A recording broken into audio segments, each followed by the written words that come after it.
Nagdadalamhati ang showbiz industry sa pagpanaw ng veteran actress na si Miss Gloria Romero. Balikan natin ang kanyang naging career sa unang balita ni Nelson Canlas. Diyos ko naman, Ana. Palaban with a soft heart na si Doña Ana ng Kapuso series na Munting Heredera. Ano ba nangyayari sa'yo, Maria? Bakit ka ba nabubuwag? Kang ganyan, di ba kasi sabi ko lang sa'yo, kaya natin tapatan yun. Maalagang si Lola Goreng sa daig kayo ng lola ko. Meron akong pakiusap sa inyo, ha? Pag-ingatan niyo parati. Mag-ingat kayo, okay? Opo, Lola. Opo. Bilyang si Lola Madge ng Meant to Be. Alam ko kung anong ibig sabihin nun. Momo, make out lang. Or, momox. Momox na? Ano po yun? Hindi mo alam? Make out extreme. At maalalahanin si Lola Anisha mula sa Kambal Karibal. Baka naman natatakot ka lang magsabi ng totoo. Pwede mo akong pagkatiwalaan. Gusto lang kitang tulungan. Ilan lang yan sa mga tumatak na papel sa Kapuso Network ng isa sa mga reyna ng Philippine showbiz na si Gloria Romero.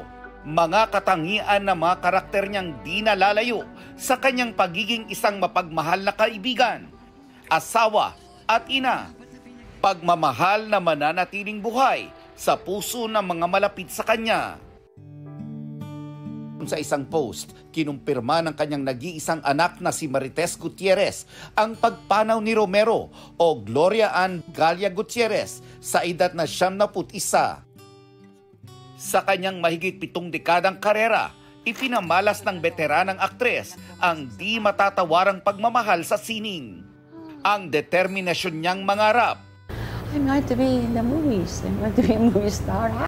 na sinamahan ng galing at pagmamahal sa propesyon, nagbunga ng kaliwat kanang pagkilala sa telebisyon at pelikula.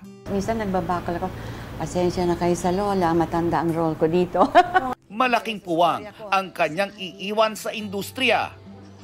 Dama pa man din ang nag-uumapaw na pagmamahal sa kanya sa isang tribute para sa kanya noong 1 taon.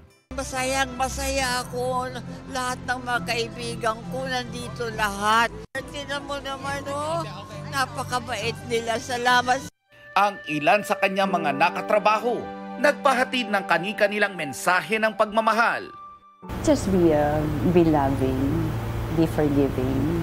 Huwag masyadong mayaman. Just cool lang. Chill.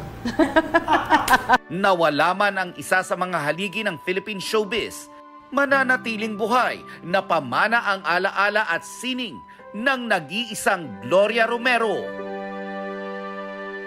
Ito ang unang balita. Nelson Canlas para sa GMA Integrated News.